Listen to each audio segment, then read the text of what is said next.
In the world of marketing, being too early is the same as being too late, at least in terms of impact and audience. Those are the words of one corporate entrepreneur who has quite the career journey, from Motown Records to one of the biggest C-suites, one of the biggest brands in all of the world. We'll explain.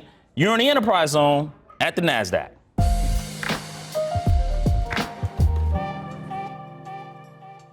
Hello everyone, this is Jabari Young, senior writer at Forbes, and you're in the Enterprise Zone at the Nasdaq MarketSite. And I have a special guest. His name is Frank Cooper. He is the CMO of Visa, payment and credit card giant. Everybody has Visa. I got it in my pocket. You probably have it in yours.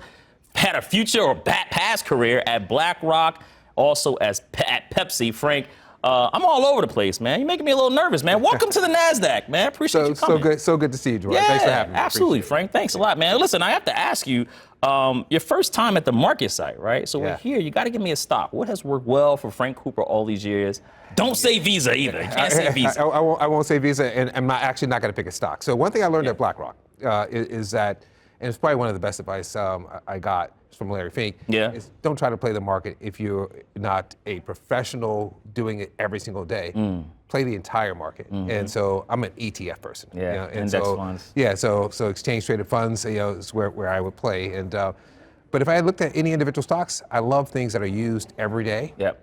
Things that are just basic, fundamental, and maybe even slightly boring. Yeah, you sound like a Procter & Gamble guy. Huh? Procter & Gamble guy almost. Toothpaste, everybody, deodorant, everybody. I'm not going to name anything, but if you use it every day, like payments, that's why I like the payments category.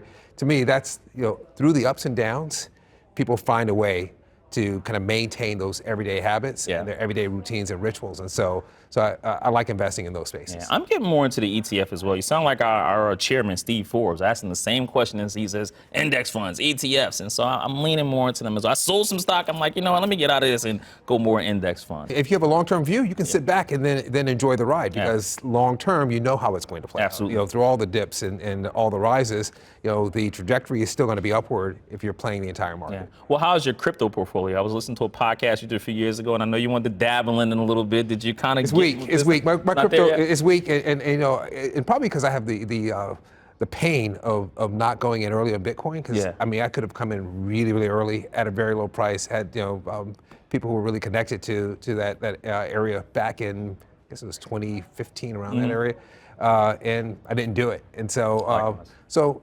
again, I'm probably on the safer side of the equation in terms of where I make the investments, and so crypto is not a big area for me in terms of my own personal investments. But a little bit though, right? A little bit. Yeah, I still got to follow you. I have none. For sure. I got to get to it. I'm ahead. Well, listen, man, how's your 2025 wrapping up here, right? We're in November, right? I mean, listen, happy holidays. I got to start saying that right now. Happy holidays to you and the family. How's your 2025 wrapping up? You were on my colleague Seth Matlin's podcast earlier in February talking to CMO life. But, you look at your year as a whole, and again, we still got a few months or 2 months left. How's 2025 been for you so far? 2025 has been a great year. Visa's fiscal year is October through September, so we're starting our new year already. We've kicked it off, our Q1. But 2025 has been a eventful year, right? But in the payments category, it's been a robust year. We're seeing strong consumer spending. We're seeing strong cross-border travel overall. We're seeing the kind of continued growth in e-commerce. I love what's happening in the cultural spaces, particularly in video gaming. That's still picking up. And so for me, it's been an exciting year, both in the payments category, but also marketing. And marketing in particular, I'm excited about what's happening in agentic commerce. And a lot of people are fearing that. I think it should be the marketer's dream, as you start to kind of walk into this new area, but an area that I think is ripe for marketers who think about the ultimate goal of marketing, which is driving profitable growth by changing people's perceptions, emotions, and behaviors. Most definitely. And I definitely want to dive into that as well, looking into how the holiday season is kind of looking so far. See if people are spending. But before that, what's been your soundtrack, right? Music soundtrack to 2025? Like, what's been the music that's been keeping Frank Cooper motivated, that's been keeping that executive fire in you burning? Like, what's been so far? Again, 2 months left, right? But what's been that music that's been holding you together so far? That's such a great question. I'll be honest with you, I've gone back in time. And some of it's been driven by AI. And what I've been thinking is that, well, what's uniquely human?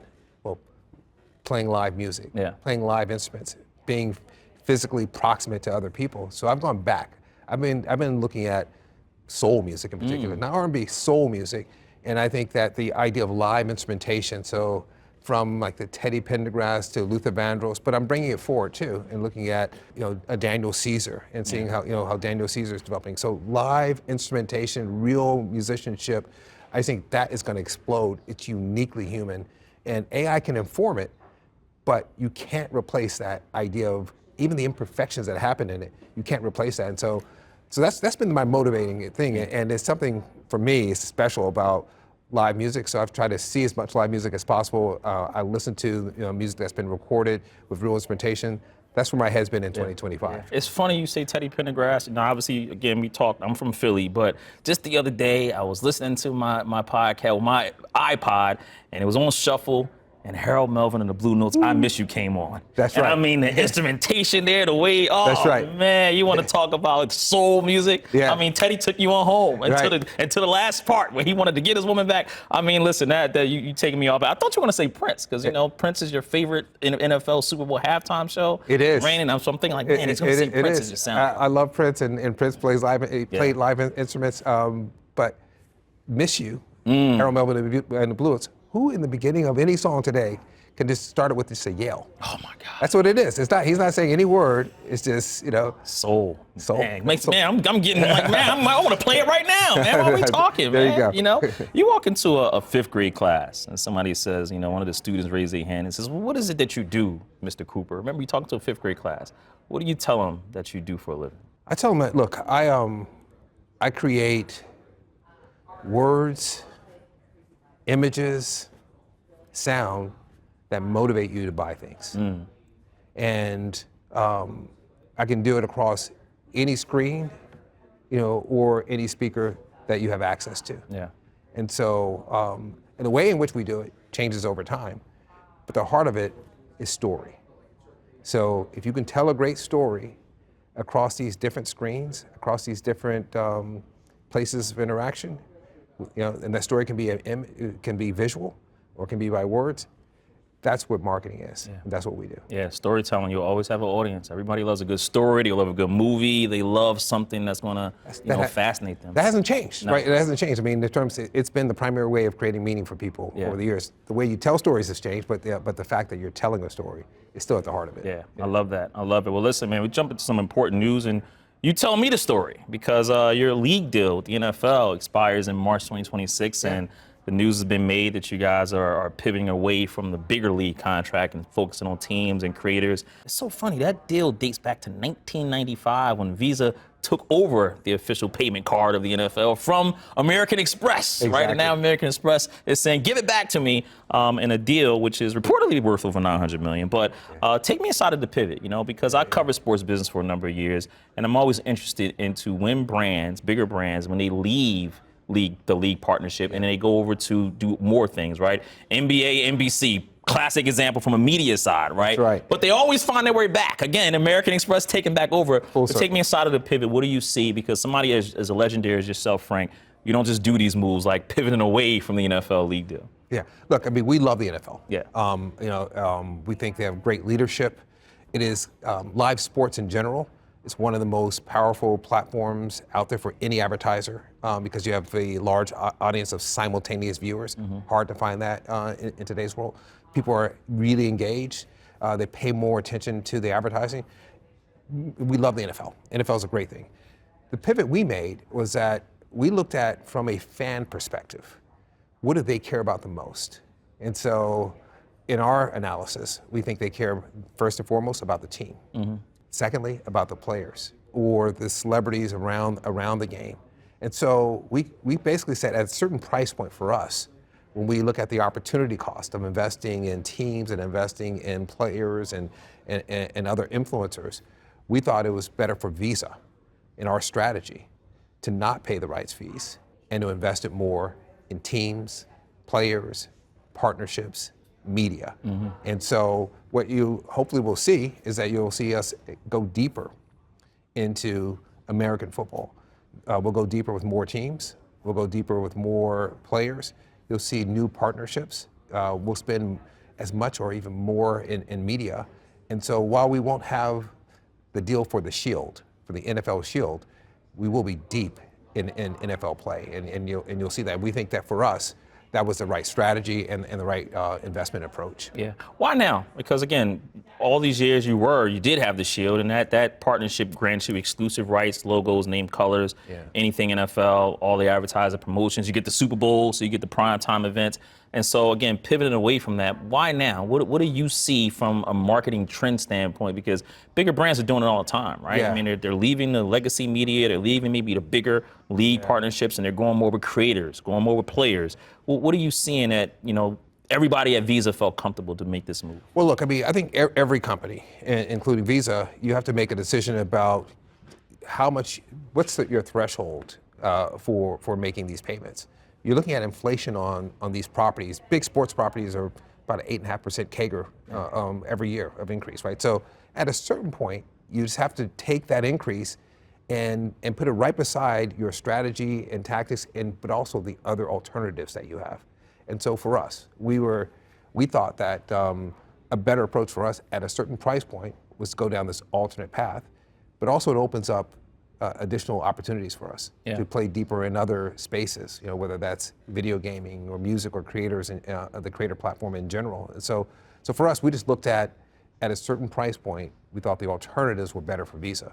And it's other companies, may make a different decision because their strategies may be different. But for our strategy, where we are fan focused and working back from the fan to how we make the investment, we think this is the better path for us. Yeah. How about the trend? Any trend that you see from a marketing standpoint that maybe you're paying attention to that maybe a lot of people, CMOs, are not talking about in your world? Well, there's a bunch of trends happening in my world. I think I'm What's not the sure, number one or two? I'm not sure if they're not paying attention to it, but you have to be maniacally focused on it.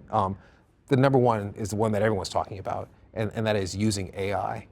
But what I would say, we need to shift our mindset from using AI to working with AI. It's really training the marketing executives and other executives about how to work with AI so that we can actually do more with it, not to use it to replace everything. And so for me, that's a big shift. It's a big opportunity. Marketing will be one of the most affected functions within a corporation, because we're going to use AI from insights to strategy to content development to content distribution to measurement. We're doing it across the whole spectrum, and so it'll be one of the most affected functions within a corporation. So I'm very excited about it. I see it as opportunity, not AI purely for efficiency, but AI for advantage. Yeah. So that's probably the biggest one. Yeah. What about job headcount? Because when people mention AI, there's the other side of that is job loss. You look around the spectrum, UPS, Target, the list goes on. Amazon. I mean, there's a lot of layoffs, and people are attributing it to AI. When you look in Visa, in your department, and you're Chief Marketing Officer, do you see less headcount in the future when AI continues to make its way? I don't necessarily see less headcount. I see less headcount growth, as a result of bringing AI in. If I'm looking at performing a function within the marketing workflow, the first question I'm going to ask is, can AI do that? And how does a human interact with the AI? And so for me, it's less about the pure efficiency play in terms of reducing headcount.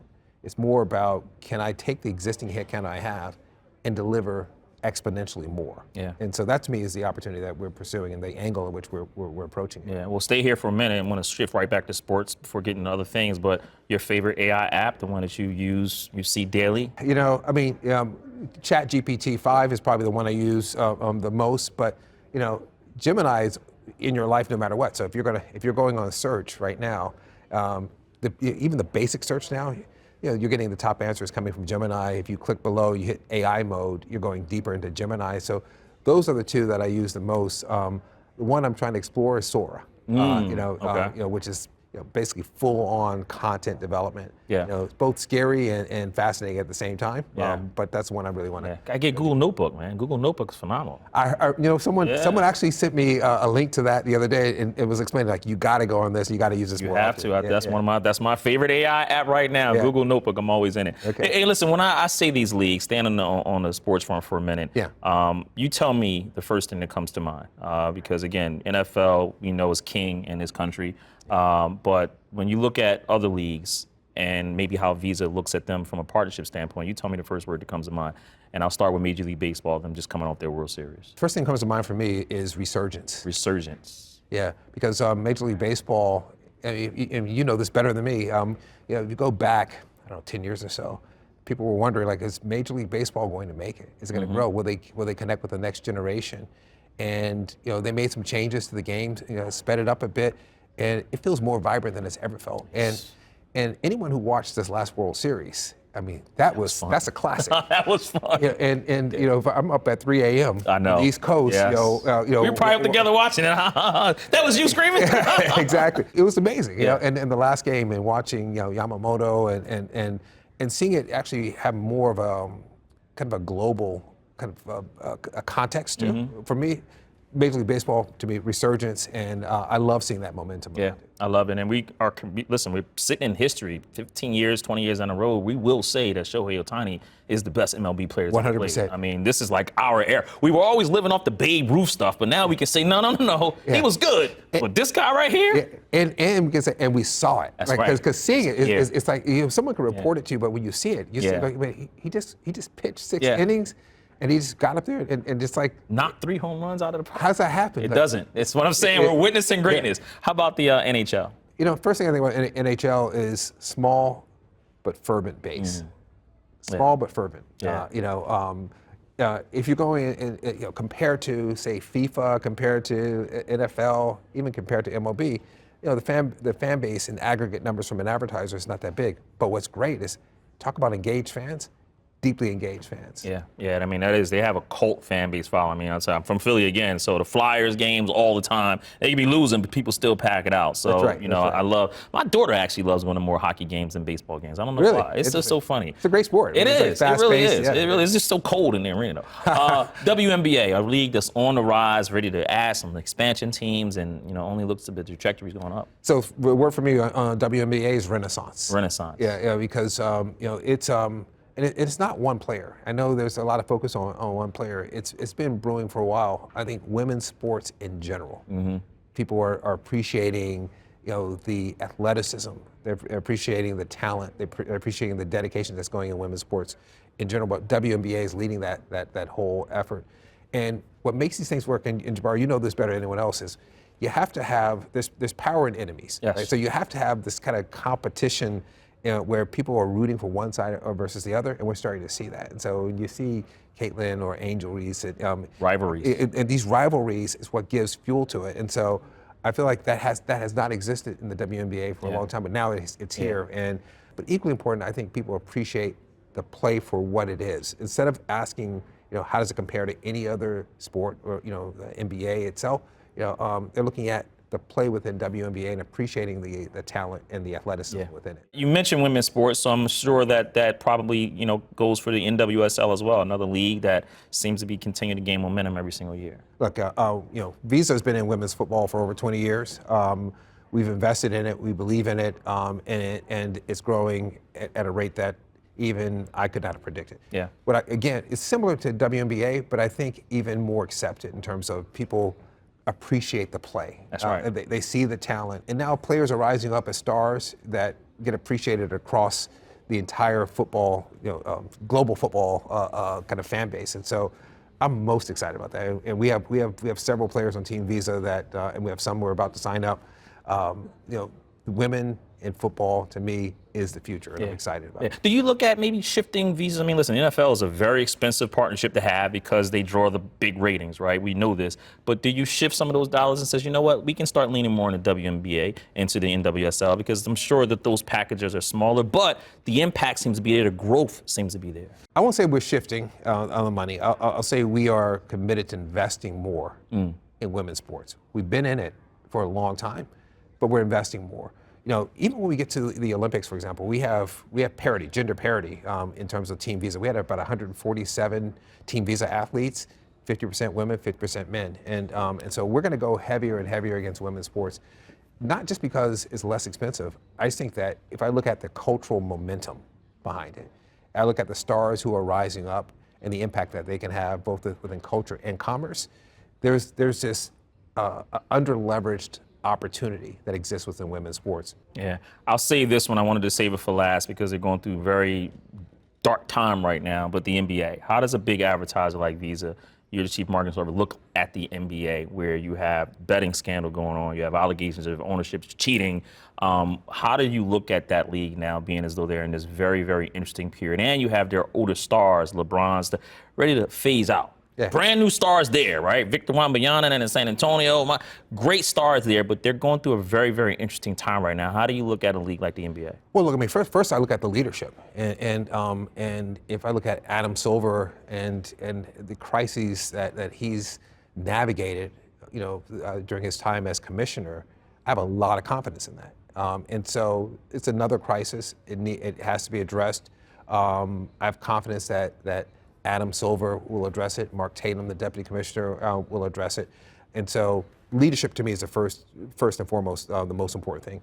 The second thing is we are, sometimes trapped in the U.S. thinking that this is all about the U.S. But I'm really inspired by the NBA going international. Mm-hmm. They've been in China for a long time. They kind of pulled back a bit. They're now kind of reignited that in China. You have NBA Africa and the Basketball Africa League, which I think is they're talking about Europe now. It looks like that's going to happen. If you look at the percentage of players that have come from Eastern Europe and Africa that are now in the NBA proper, I think this continues to have the potential of being the global game. There will be down times. There will be hard times. There are going to be crises. There are going to be scandals that you have to work through.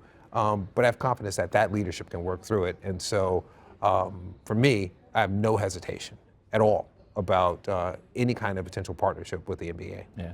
Might be a little cheaper, though, because you're in the dark time. Who knows? I'm going to say from the word.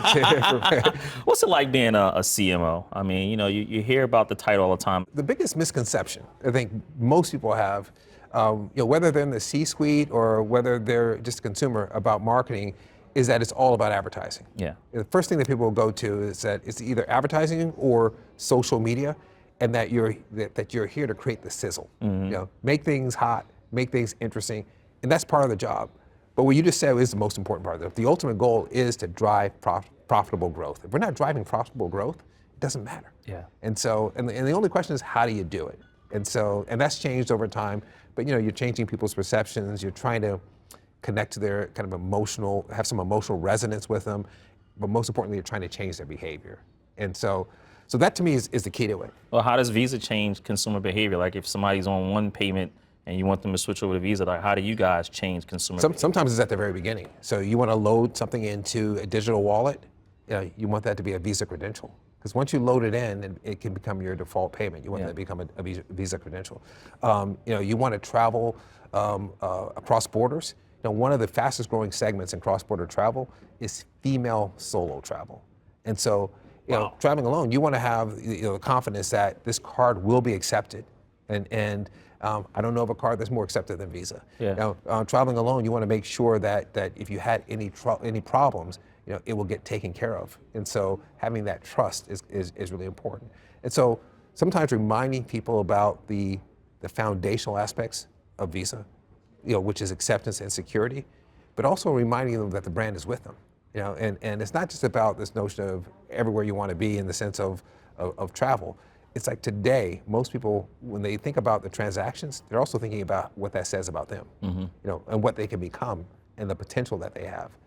I wouldn't suggest anyone, go out and use it to fund a film, but you can use it to actually buy those cleats for your daughter who's now going to play football, who may end up playing, for Gotham FC or something, or Bay FC. They might want to use fund to film. Look, Robert Townsend did that for Hollywood Shuffle years ago. He found it on his credit card. I was thinking about Robert Townsend as I was saying it. And that was a success story. It was. He lucked out. Exactly. It definitely lucked out. But listen, you talk about foundation. Take a step back. You grew up in San Francisco, right? Before you moved to Carson, California. What was that like for you, growing up in San Francisco and then moving? This is one of those funny things, because when I think about growing up, when people say, "Where are you from?" I say California, and they say I was born in San Francisco, and I lived in Carson. My coming of age years were in Carson, California. From really the 4th grade to the 11th grade. This is my coming of age years. I was in Carson, California. Very diverse community, but it was, but it taught you. For me, it kind of taught me the grit and resilience that is needed to move forward. it showed me all the traps that were around you, that you could easily fall into if you weren't focused and disciplined. And so I carry a lot of that with me, the Carson experience. And San Francisco was interesting because it was always in technology. My dad was in technology, and so that kind of became a backdrop for me also. Yeah. So I think of Carson as kind of the grit, resilience. I was really into sports. I was really into entertainment. San Francisco was the technology side for me, and those three things kind of came together. Yeah, your dad was in technology. What did your mom do? Teacher. Yeah. That's right. She went to UC Berkeley because she kind of motivated that. She did. Yeah. Which at the time was kind of amazing. But when I think about myself, it's really a combination of my mom and dad in that sense.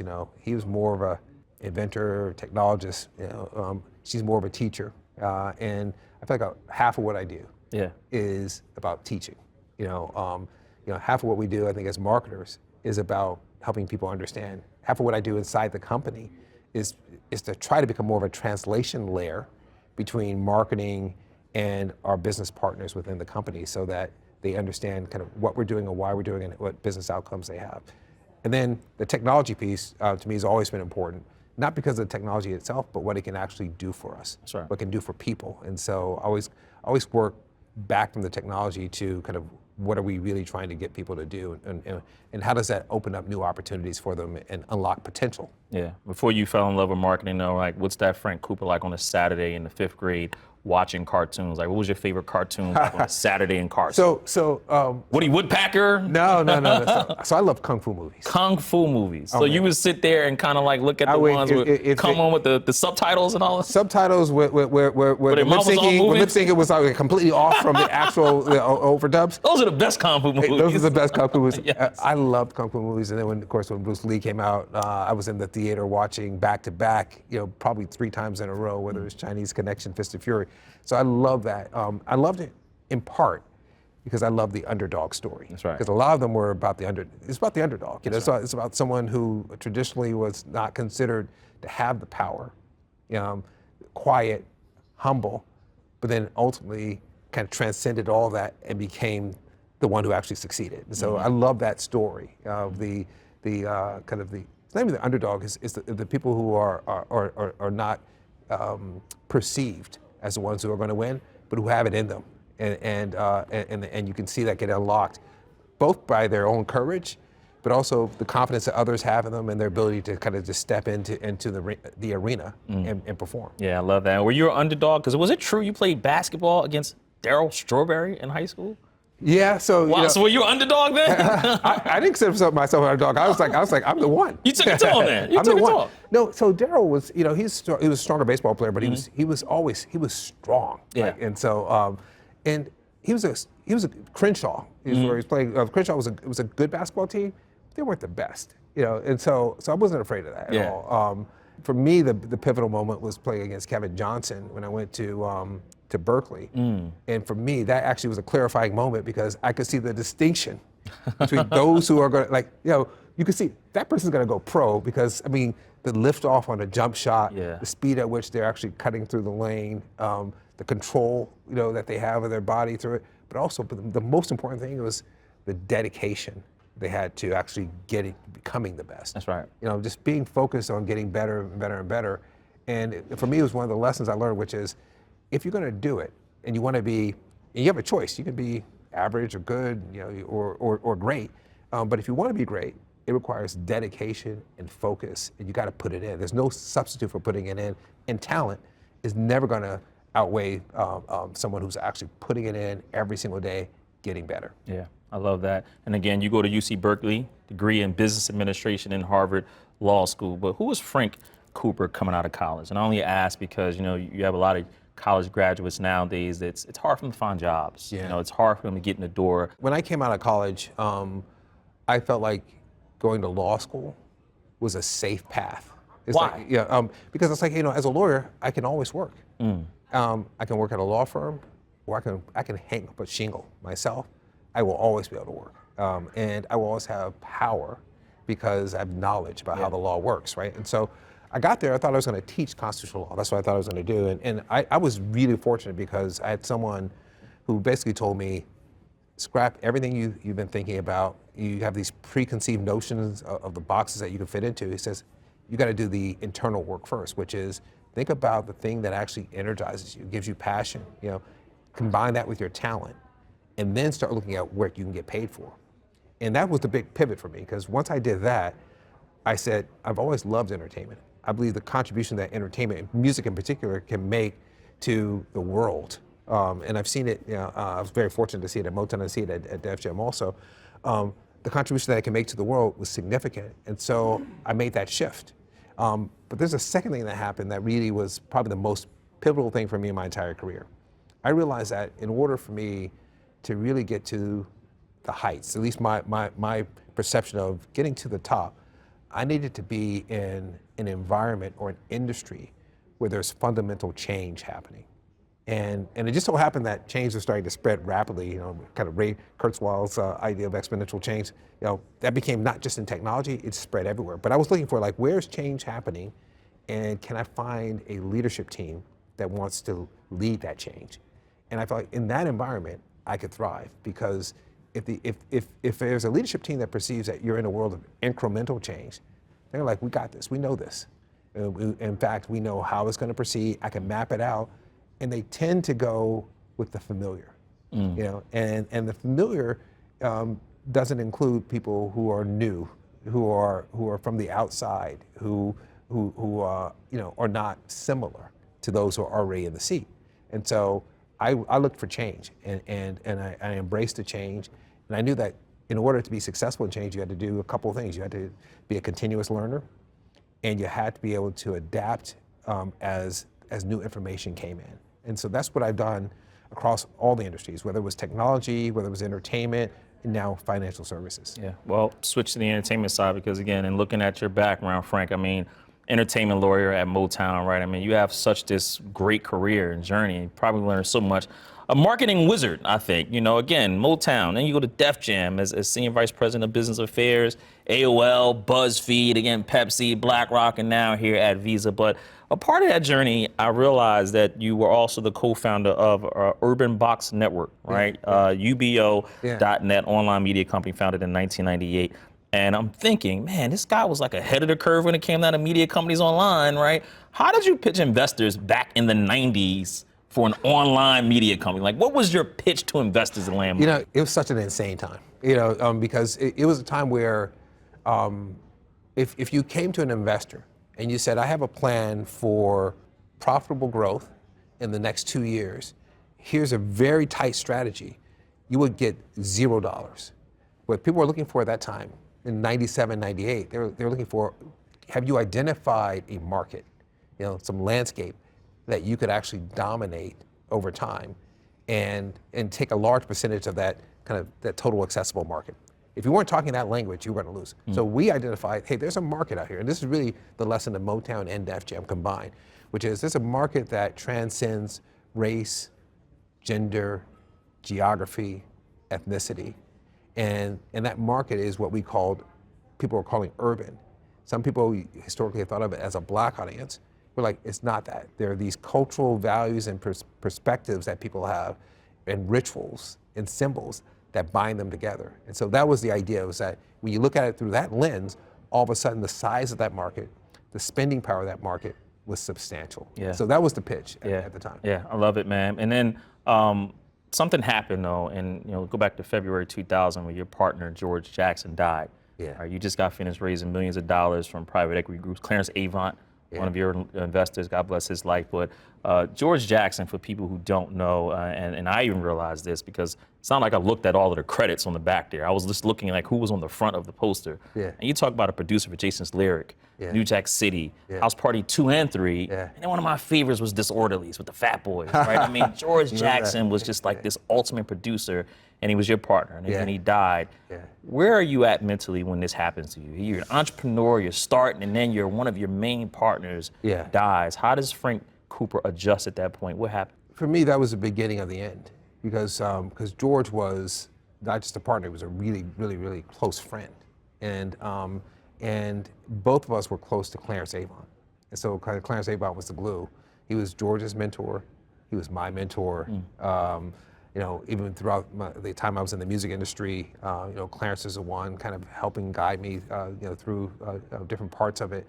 And so for me, it was not only a blow in terms of losing a partner and a leader, and I think someone who's at the core of the vision for it, but it was a really close friend. And for me, that was a time for me to reflect on what do I want to do. And at that point, it really, I felt like the market was crashing anyway. I was like, there are greater opportunities doing something outside of it. Yeah. If you had to describe him in one word again, God produced some of my best classics in the movies that I've watched. Still have him in my DVD collection. I still collect DVDs, Frank. I still do. Because you can't rely on streaming. They take stuff on, they take it off. Like, I want to watch stuff when I want to watch. So you're the guy, like, just in case. Just in case, right? Something happens, like streaming goes out, guess what? I can still keep myself entertained. That's DVDs. Right. But if you had to describe him in one word for people who did not know him or his work, what would you say? A kind visionary. Visionary. In filmmaking. Yeah. A kind visionary. I mean, because, just take New Jack City by itself. That spun out a bunch of different, it almost created a subgenre, right? So like a bunch of different movies followed New Jack City, and Wesley Snipes, his career kind of catapulted through that. Jason's Lyric took a completely different approach to it, to kind of life in the urban environment. And down in the South in Houston. Yeah, exactly. And so, to me, that was visionary because it was setting a new standard about what these films could be and who they would appeal to. But the most beautiful thing about George to me is his kindness. Anyone who knew him would know that he would give the shirt off his back for you. He would do anything to help a friend move forward in life, and definitely miss that to this day. Yeah, most definitely, man. Working with stars like Beyoncé, right? I mean, you helped put together the deal while you were at Pepsi, right? Her big Super Bowl reveal. And one of the things that you said was that how the big stars, and you hear this a lot, they pay attention to detail. So when she was watching some of the footage that you were showing her before it over aired public, she watched frame by frame, pointing things out. 100%. It's that attention to detail. But what's it like to pitch them? What is the key for young marketers when you see a celebrity of that magnitude in front of your face, and they want to hear what idea you have? What do you recommend? Look, I mean, for me, it's always a balance between respecting and demonstrating respect for everything that they've achieved. Yeah. But not going so far where, you just become a kind of a sycophantic fan. You're like, you respect it, you acknowledge it, and they can tell whether or not you're informed. Because you can reference certain things that they've done or not. So you got to respect it. But everyone, I don't care how big you are, I don't care what you've done, any star, pick any, from film to TV to music to sports, everyone is trapped in their own ecosystem, and they can't do something that they really want to do. Every single one of them has a dream. Every single one of them has some ambition that goes beyond what they're currently doing. Sometimes it's outside of the industry. They want to do something in business. Sometimes it's actually in the industry where they want to do something from a different perspective. They want to be a producer, a director, or a creative. And so what I do is I spend a lot of time trying to understand that side of it. Yeah.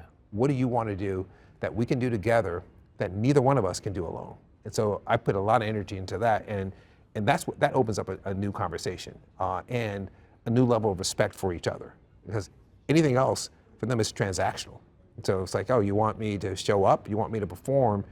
We have kind of the transactional data for that. Go talk to my agent, go talk to my attorney. We'll get the deal done if they want to do it.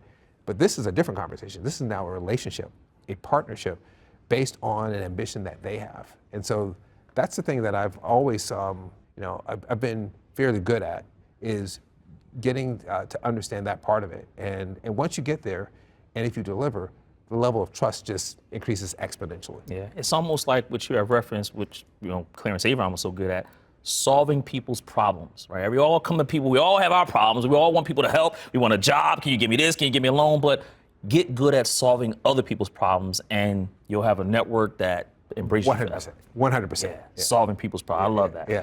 Your biggest failure as a CMO? As a CMO? As a CMO. Oh, what did you learn? What did you learn every from day. You can't fail every day, Frank. Visa will fire you if you failed every day, right? Come on. But I mean, some failures are small, like, Yeah. and they go unnoticed. I mean, I try to have a bunch of experiments, and to me, if you're not failing, you're not pushing the boundaries. Yeah. And so we're constantly trying to push the boundaries. But your biggest one, and what'd you learn from that one? It's not a single campaign. It's not a single platform or project. If I say my biggest failure, I would say has been translating, before coming to Visa, translating what marketing does into the simplest terms that non-marketers can both understand and believe in. Yeah. And I call it a failure because without it, you never get a substantial increase in your budget.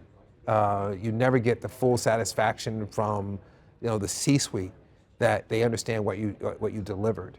And so it took me a while to figure that out, like how to. By the way, I'm not the only one trying to solve that problem. Marketers have been trying to solve that problem for a long time, but I feel like I've gotten closer to it now than I've ever been. And we developed this concept of profitable consumer behaviors. So I'm not looking at trying to move some marketing jargon, right? So people say purchase intent and other kinds of brand equities, which kind of just wash over people. But if I can figure out a move that a consumer can make that everyone believes is a leading indicator of some business outcome that they think would be helpful, then we're winning. For example, if I said digital wallets, if I can get someone to load this credential in first, and our insights and our data shows that it becomes a default payment, I can increase the percentage of, I can increase the transactions and the payment volume that happens on this particular card in this wallet. Yeah. Everyone can understand that. And so loading into the wallet is a profitable consumer behavior. I can focus on that. But that translation layer, Jabari, to me, is perhaps the most important role of the CMO within the C-suite. Yeah, getting people to understand that idea, how to get people to have that emotion about a brand, a trusted brand. Exactly, Yeah. and getting people to believe in the way in which you're measuring what you're doing. Yeah, get you out of here on some fun stuff, but before I do, again, planning forward, if you had to give that advice to the next Frank Cooper, that CMO who wants to maybe follow your lead, what advice are you giving? What trait to use to make it in corporate America? Yeah, to make it today, given the amount of change that's happening, I think you have to become what I would call now the fat T. The fat T is like the T person is somebody who's really curious, and so they learn horizontally. They're learning from a bunch of different things, but then they have a specialization. And so some might say I'm specializing in data, specialize in kind of creative development. The fat T is you have to have multiple specializations. Yeah. I think that's where we are today. So remain curious, continue to learn, go deep on a few areas where you think is going to be a skill that is transferable. So to me, that's where I would go. And anything short of that, you might perfect what's happening right here, right now, but I can promise you, 2 years from now, it's going to look very different. And so you might want to develop the skill set and the continuous learning and the adaptability to meet the changes that will inevitably happen in the next few years. Yeah, love it. Well, listen, to get you out of here now, start with the $1 million question, and I always ask people, if you made $1 million, right, how did you spend $1 million? I would try not to spend it. That's the first thing. I try to save it. I try to invest some of it, I like real estate still, and so. I invest some into some real estate. Yeah. So you have different properties and things in your portfolio? Yes. I love it. I love it. You have an apartment complex at all too? Housing is right now, it's hot. Yeah. You got a housing, you have an apartment complex? I got that too. Oh man, we got to talk. I might have to rent something from you afterwards, Frank. I love that, man. Advertising and marketing industry, again, we talked about AI, but when it does come to AI, there's a whole bunch of benefits, but what is keeping you up at night? What's still something that is concerning you about AI and rollout again, agentic AI too? Well, look, I mean, for me, AI in general, what keeps me up at night is whether we're moving fast enough. It's changing. It is, when people were talking about this, say 2 years ago, there was like a 5-year, sometimes a 7-year horizon. People talk about AGI. Forget AGI. We may not ever get to that point in my lifetime, but what I can tell you is that the fundamental shift that has happened in the past year alone, if that's any indication of where we're going, you have to adjust virtually everything you're doing to adapt to that new environment. So what keeps me up is, are we moving fast enough? Yeah. So that's the first thing. But what actually inspires me is agentic commerce. And because I don't think it's going to be the first phase of it is going to be excitement with, I got an agent, my agent can shop for me. But I think the second phase of that's going to be, but what do I enjoy about shopping? So now I can focus on, there's a certain category of things that maybe I don't want to think about, and I want to put it on on repeat, and my agent can buy it. But there's other things where I think the shopping experience is going to be rich. I think retailers are going to get incredibly smart about what you and I were talking about earlier, the live experience. Incredibly smart about, like, what can I do where it actually is important for people to see each other face to face, even in a shopping environment. So I think that we'll get through this first phase of it, but as you get to the second phase, I think that's where agentic commerce gets really interesting, because the human in the process of that is going to dictate a different outcome than just agents buying everything for you all the time. Look around the world. What country does Frank Cooper, invest in right now? Around the world. Around the world. I would invest in the U.S. In the U.S. Yeah, I would invest in the U.S. for sure. Dollar's down, a lot of stuff happening here. Still invest in the U.S. It's crazy. It's polarized. It's off track in many respects. We got tariffs. We got a lot of things that I think would encourage you not to invest in the U.S. But I believe in the fundamental truth of the history of the U.S., which has been, we innovate our way out. That's right.